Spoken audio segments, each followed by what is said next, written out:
एक बाबू नाम का आदमी था। वह अपनी जिंदगी में बहुत खुश था और हर दिन हंसते मुस्कुराते गुजारता था। फिर उसकी शादी हुई। उसकी पत्नी उसके लिए दुनिया की सबसे कीमती दौलत थी। वह उससे बेइंतहा मोहब्बत करता था, इतना प्यार करता था कि उसकी आंखों में बस अपनी पत्नी का चेहरा ही बसा रहता था। एक दिन उसकी पत्नी प्रेग्नेंट हो गई। यह खबर सुनकर बाबू खुशी से झूम उठा।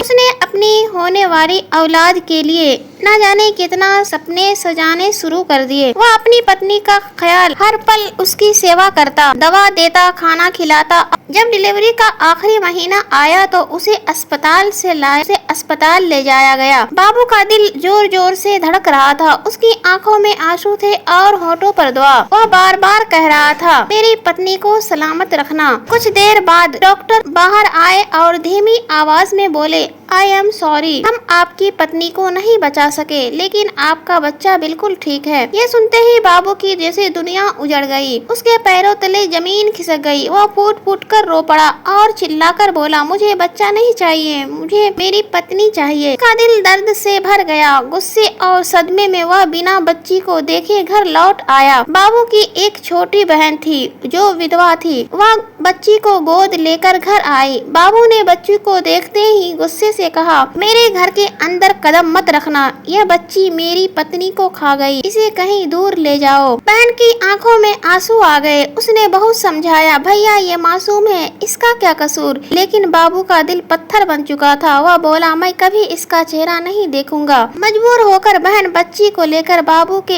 एक दोस्त के घर चली गई। दोस्त को सारी बात बताई। दोस्त ने सारी बात सुनी और बोला, कुछ दिन तुम यहीं रहो, जब तक उसका गुस्सा ठंडा नहीं हो जाता। वह वहीं रहने लगी और बच्ची को अपने जान से भी ज्यादा चाहने लगी। उसने उसका नाम लक्ष्मी रखा क्योंकि वह बहुत मानती थी। एक दिन यही बच्ची सबकी किस्मत बदलेगी। समय बीतता गया। जब बच्ची 1 महीने की हुई तो बाबू का दोस्त उसे समझाने गया, लेकिन बाबू ने गुस्से से कहा, अगर मेरी बहन इस बच्ची को लेकर इस घर में आई तो मैं दोनों को निकाल दूंगा। दोस्त मायूस होकर लौट आया। उसने बहन से कहा, अब ये बच्ची मेरी बेटी बनकर यहीं रहेगी। गांव वालों ने बाबू से कहा, कब तक ऐसे रहोगे, दूसरी शादी कर लो। आखिर लोगों के कहने पर बाबू ने दूसरी शादी कर ली। इधर बहन की तबीयत दिन ब दिन बिगड़ने लगी। एक दिन उसने छोटी सी लक्ष्मी को सीने से लगाया, रोते हुए बोली, बेटी लगता है अब मेरा वक्त आ गया है, अब तुम्हें अपना सहारा खुद बनना होगा। इतना कहकर उसने दम तोड़ दिया। लक्ष्मी की छोटी सी दुनिया फिर से उजड़ गई। वह रोती बिलखती अपने पिता के घर पहुंची और एक कोने में बैठ गई। तभी उसकी सौतेली माँ आई और कड़क आवाज में बोली, जो तुझे पाल रही थी वो भी चली गई, अब तक बैठी रोती रहेगी, उठ काम कर। लक्ष्मी ने आंसू पोंछे और चुपचाप झाड़ू उठा ली। वह छोटी सी उम्र में पूरे घर का काम करने लगी।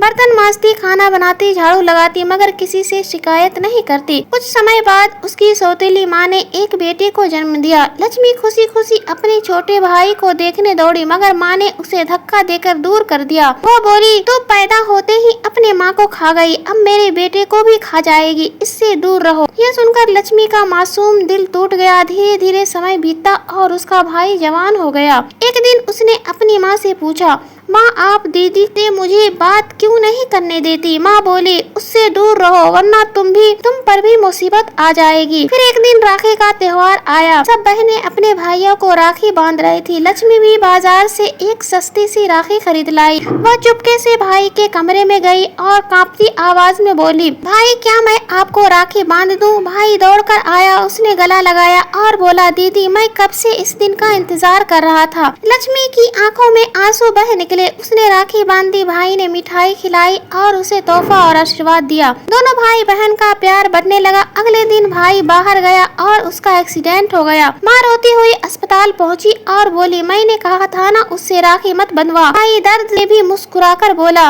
माँ जिस हाथ में दीदी ने राखी बांधी थी वह हाथ बच गया, जिस हाथ में नहीं बांधी वही घायल हुआ। काश दोनों हाथों में राखी बंधवाने का रिवाज होता। उस दिन बाबू को भी समझ आ गया कि जिस बेटी को उसने जन्म लेते ही ठुकरा दिया था, वही बेटी सबके घर की बरकत और किस्मत बदलने वाली लक्ष्मी निकली।